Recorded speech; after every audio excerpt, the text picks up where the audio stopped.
ಸದನದಲ್ಲಿ ಉತ್ತರ ನೀಡಿದ ಮುಖ್ಯಮಂತ್ರಿ ಸಿದ್ದರಾಮಯ್ಯ, ನಮ್ಮ ಸರ್ಕಾರ ಪ್ರತಿ ವರ್ಷ ಅಂಗನವಾಡಿ ಕಾರ್ಯಕರ್ತರಿಗೆ ವೇತನ ಹೆಚ್ಚಳ ಮಾಡುತ್ತಾ ಬಂದಿದೆ ಎಂದು ಹೇಳಿದ್ದಾರೆ. 2013ರಿಂದ 500 ರೂಪಾಯಿಯಿಂದ 800 ವರೆಗೆ ವೇತನ ಹೆಚ್ಚಳ ಮಾಡಿದ್ದೇವೆ. ಈ ವರ್ಷ 1200 ರೂಪಾಯಿ ಹೆಚ್ಚಳ ಮಾಡಿದ್ದೇವೆ ಎಂದು ಅವರು ಸ್ಪಷ್ಟಪಡಿಸಿದ್ದಾರೆ.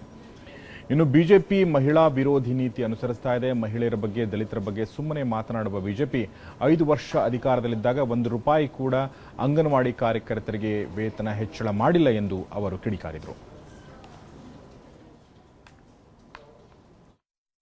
ಇದು ICDS ಪ್ರೋಗ್ರಾಮು ಪ್ರಾರಂಭ ಆದದ್ದು 1975ನಲ್ಲಿ ಶ್ರೀಮತಿ ಇಂದಿರಾ ಗಾಂಧಿ ಅವರು ಪ್ರಾರಂಭ ಮಾಡಿದಂಥ ಪ್ರೋಗ್ರಾಮ್ ಇದು.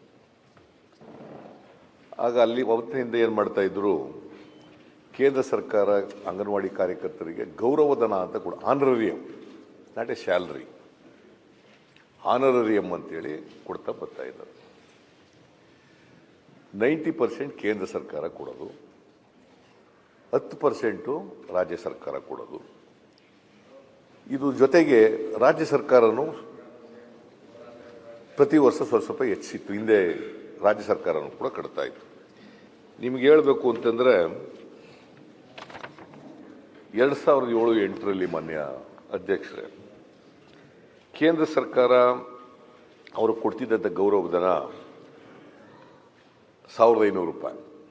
ಈ 1500ರಲ್ಲಿ 1350 ಕೇಂದ್ರ ಸರ್ಕಾರ ಕೊಡೋರು, 150 ರೂಪಾಯಿ ಮಾತ್ರ ರಾಜ್ಯ ಸರ್ಕಾರ ಕೊಡ್ತಿತ್ತು 2007-8ರಲ್ಲಿ. ಆಗ ಹೆಚ್ಚುವರಿಯಾಗಿ ರಾಜ್ಯ ಸರ್ಕಾರ 1500 ರೂಪಾಯಿ ಕೊಡ್ತಾ ಇತ್ತು. ಇದು ICDS ಪ್ರೋಗ್ರಾಮು ಪ್ರಾರಂಭ ಆದದ್ದು 1975ನಲ್ಲಿ ಶ್ರೀಮತಿ ಇಂದಿರಾ ಗಾಂಧಿ ಅವರು ಪ್ರಾರಂಭ ಮಾಡಿದಂಥ ಪ್ರೋಗ್ರಾಮ್ ಇದು. ಆಗ ಅಲ್ಲಿ ಅವತ್ತಿನಿಂದ ಏನು ಮಾಡ್ತಾ ಇದ್ರು, ಕೇಂದ್ರ ಸರ್ಕಾರ ಅಂಗನವಾಡಿ ಕಾರ್ಯಕರ್ತರಿಗೆ ಗೌರವಧನ ಅಂತ ಕೂಡ, ಆನರರಿಯಂ, ನಾಟ್ ಎ ಸ್ಯಾಲರಿ, ಆನರರಿಯಂ ಅಂತೇಳಿ ಕೊಡ್ತಾ ಬರ್ತಾ ಇದ್ದಾರೆ. 90% ಕೇಂದ್ರ